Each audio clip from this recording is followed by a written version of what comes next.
Sziasztok, Kovács Dániel vagyok, és Shaolin Kung Fu-val foglalkozok, vasakkal edzéssel. Itt van egy térkő, nincs eltörve.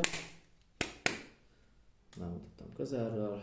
Itt olyan, mintha vágás lenne, de igazából ilyen a széle, tehát ez egy ilyen dudor.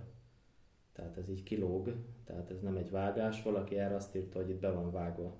Hát amúgy semmit fog eltörni, hanem középen. Kézfejjel fogok most térkövet törni.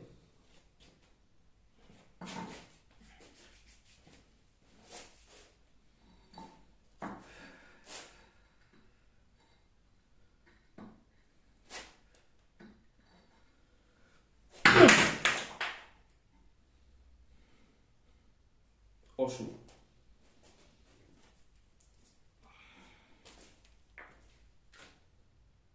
Tehát nincs eltörve. Következő.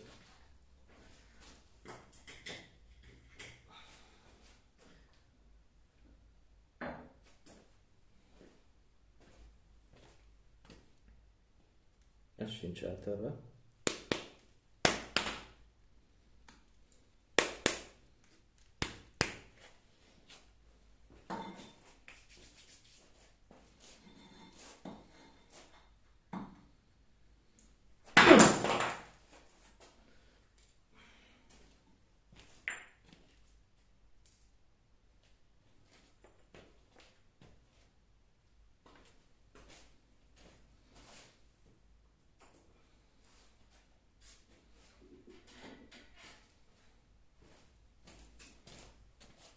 Ez sincs eltörve.